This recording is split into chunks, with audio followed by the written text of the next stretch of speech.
Hello guys, Blade from Wolfslayers here once again, and today we peel back the layers on Clarissa, the featured hero of the month for May 2020.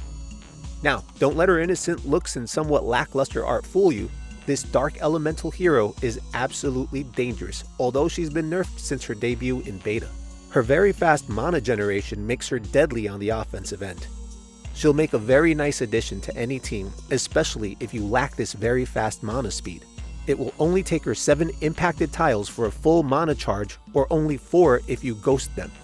That is, when the team you're facing has a gap in it, fire off some tiles without hitting an enemy, and her special attack will charge that much faster.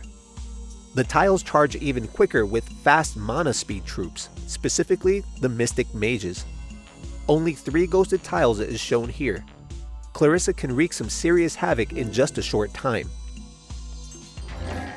Very important to keep in mind that poison damage doesn't stack, so aim for foes that haven't been affected in order to strategically maximize the poison damage.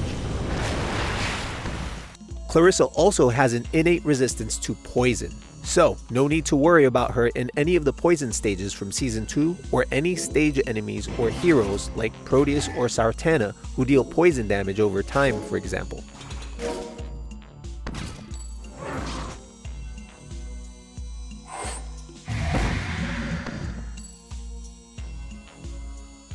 Some have remarked in various forums that it's not the premier resistance to have, but it is certainly better to have some type of resistance than having none at all. In my opinion, it works.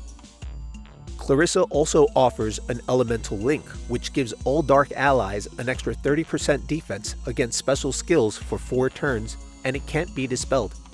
If you're color stacking, this is especially key against yellow heavy teams and yellow titans, although there are better purple heroes you could use versus yellow titans.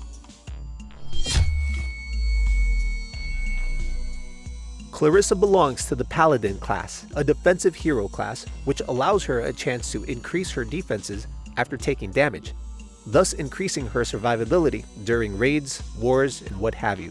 Now, taking her to the defensive talent gridded route would make sense. The longer she survives, the more chances she has at activating her special attacks. Now, as a Paladin class hero, Clarissa would have to compete with emblems to the likes of Frida, Heimdall, Ares, and especially Telluria, just to name a few of the popular ones. So you're going to likely have to make some tough choices here if you have these emblems currently in use. If you plan on talent gridding Clarissa, but don't want to use the reset token on the used Paladin emblems, definitely keep an eye out for Trials of Justice and the Trials of Serenity, as one or the other will have Paladin emblems. These trials tend to shift Paladin emblems. If you were already thinking about talent gridding other Paladins and now her, budget as best as you can. By the time this video has been made, Telluria has not officially been nerfed but will in version 30 or less. Depending on how hard they nerf her, this might just cause you to use the reset token on Telluria, which will free up those Paladin emblems for Clarissa.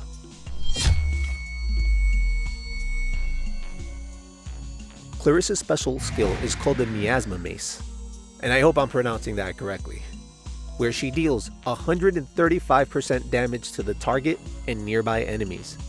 The target and nearby enemies receive 224 poison damage over 2 turns and deals extra damage against Holy.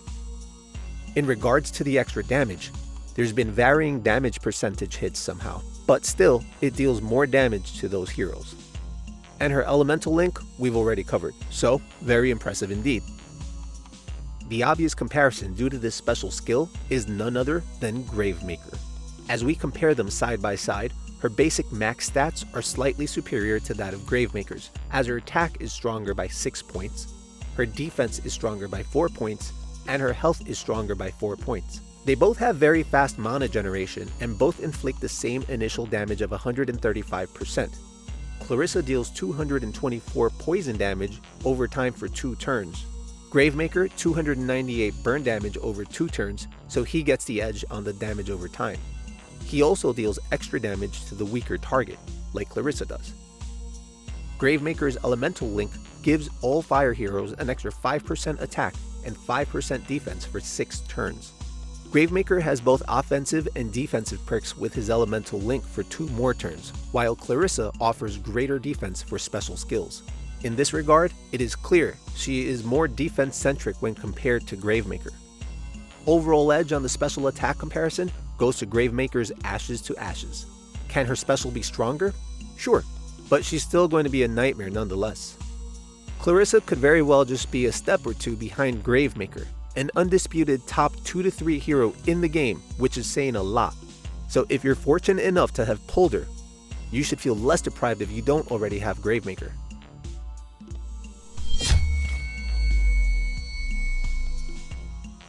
On offense, Clarissa is flat out deadly.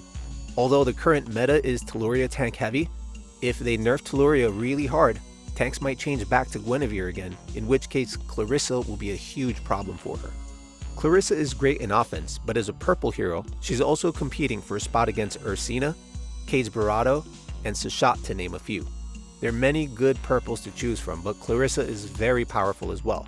She will inflict plenty of damage, and frequently, given her very fast mana. On defense, she appears somewhat tanky, but there are much better tanks out there such as Kunshin, Guinevere, Black Knight, and Telluriya. So I wouldn't bother placing her in that position. She'd be much better suited in the flank or wing positions. As great as Clarissa will be in the flank position, Sashat makes a better flank defender, so definitely competition there. As for the wing position, once again, Sashat would make a better defender as well as Jabberwock since they have higher defense. But don't let this discourage you from using Clarissa in your defense lineup. She is far better than the majority of purples in the flank and wing positions. All in all, it's a good thing she's defense-centric as her survivability allows for more opportunities to fire off her special skill. If you were lucky enough to pull her, congrats, because she is deadly and in my estimation, a must-have legendary hero. So guys, if you're looking for more Empires and Puzzles, insights and videos, subscribe so you can see them when they're posted so you won't miss a beat and stay on top of your game. Also, check out these other videos and get your game on. Until the next video, take care.